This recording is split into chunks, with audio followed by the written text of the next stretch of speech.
Assalamualaikum warahmatullahi wabarakatuh. Perkenalkan, nama saya Nida Unisa. Saya dari jurusan Ilmu Komunikasi 1H, Fakultas Dakwah dan Ilmu Komunikasi, UIN Suskaryau. Di sini, saya akan menjelaskan materi tentang PUEBI. Nah, apa itu PUEBI? PUEBI merupakan singkatan dari Pedoman Umum Ejaan Bahasa Indonesia. PUEBI telah menggantikan EYD atau ejaan yang disempurnakan yang sudah ada sejak tahun 1972 sampai dengan tahun 2015. Nah, pada tahun 2015 telah ditetapkan menjadi Peraturan Kementerian Pendidikan dan Kebudayaan Nomor 50 Tahun 2015 tentang Pedoman Umum Ejaan Bahasa Indonesia atau PUEBI. Apa saja ciri-ciri dari ejaan PUEBI? Yang pertama, pemberlakuan huruf diftong seperti AI, AU, EI, dan OI. Yang kedua, pembagian lafal E menjadi 3. Yang ketiga, aturan penulisan cetak tebal sebagai penegasan tulisan miring dalam bagian karangan, yaitu judul, bab, dan subbab. Yang keempat, pemakaian huruf kapital untuk nama julukan. Yang terakhir, pemakaian tanda elipsis untuk kalimat yang tidak selesai dalam dialog tertentu.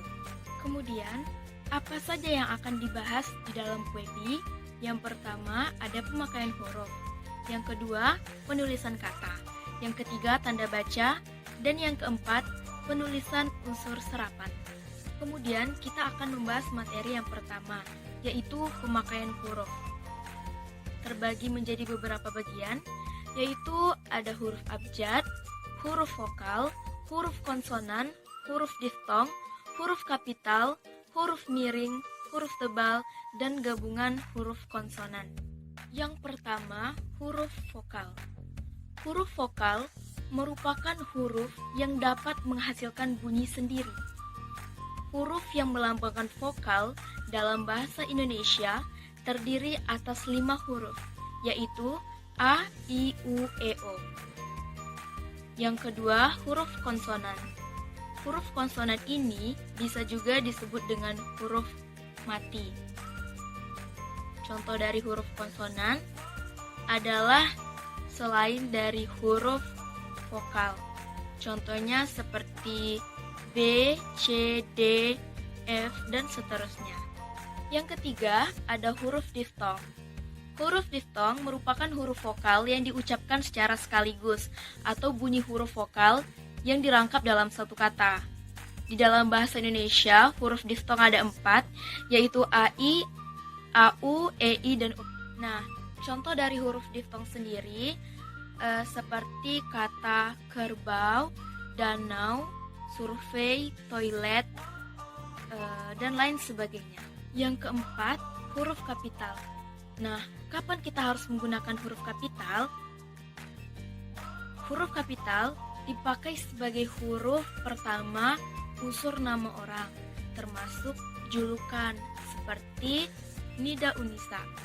Yang kedua, huruf kapital dipakai sebagai huruf pertama setiap kata nama agama, kitab suci, dan Tuhan, termasuk sebutan dan kata ganti untuk Tuhan. Selanjutnya, huruf kapital dipakai sebagai huruf pertama nama bangsa, suku, dan bahasa. Huruf kapital dipakai sebagai huruf pertama nama tahun, bulan, hari, dan hari besar atau hari raya. Huruf kapital dipakai sebagai huruf pertama pada kalimat. Selanjutnya, huruf kapital tidak digunakan untuk nama jenis. Contohnya seperti ikan mujair. Yang kelima, huruf miring. Huruf miring merupakan huruf yang dipakai untuk menegaskan atau mengkhususkan huruf, bagian kata, atau kelompok kata dalam kalimat. Nah, kapan kita harus menggunakan huruf miring? Yang pertama, huruf miring dipakai untuk menuliskan kata atau ungkapan dalam bahasa daerah atau bahasa asing. Misalnya nama ilmiah buah kelapa, yaitu Cocos nucifera, atau kata Bhinneka Tunggal Ika. Yang kedua, huruf miring dipakai untuk menuliskan judul buku, nama majalah, atau nama surat kabar. Selanjutnya, huruf tebal. Salah satu pemakaian kita pada huruf tebal yaitu pada saat kita menegaskan bagian-bagian karangan seperti judul buku, bab, atau subbab. Misalnya pada saat kita menulis makalah atau skripsi. Kita masuk kepada pemakaian tanda baca. Yang pertama ada tanda titik. Tanda titik digunakan pada akhir kalimat pernyataan. Misalnya, saya suka makan nasi. Yang kedua, tanda titik dipakai untuk memisahkan angka, jam, menit, dan detik yang menunjukkan waktu atau jangka waktu.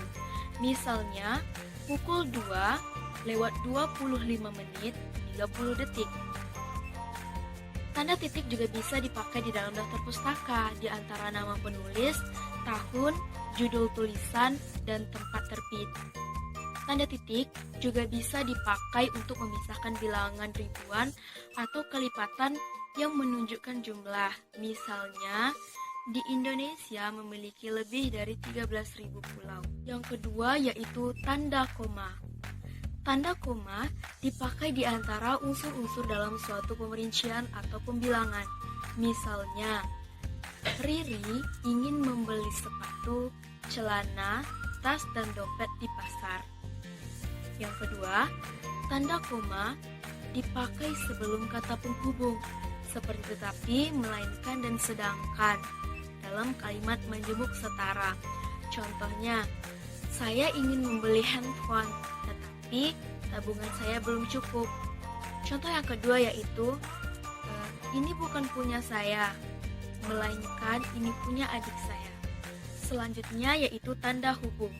Tanda hubung dipakai untuk menandai bagian kata yang terpenggal oleh pergantian baris. Misalnya, di samping cara lama, diterapkan juga cara baru.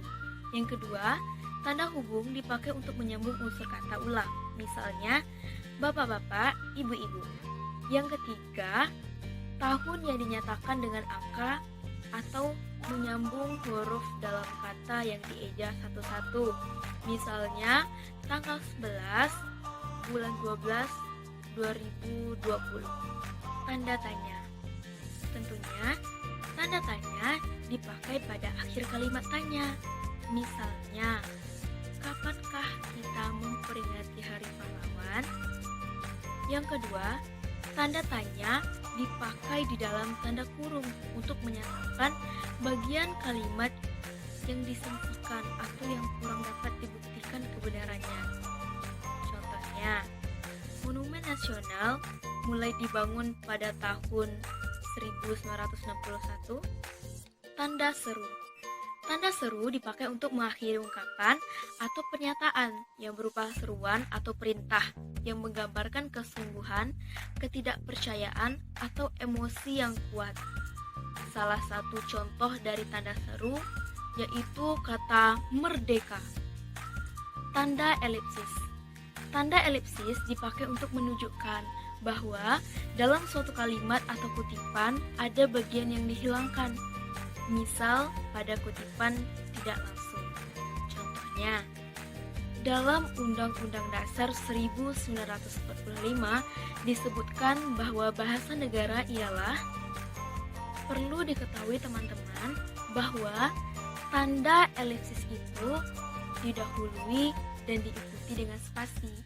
Yang kedua, tanda elipsis pada akhir kalimat diikuti oleh tanda titik atau jumlah titik 4 buah. Selanjutnya, tanda petik. Tanda petik dipakai untuk mengapit petikan langsung yang berasal dari pembicaraan, naskah, atau bahan tertulis lain. Contoh tanda petik yaitu merdeka atau mati, seru Bung Tomo dalam pidatonya.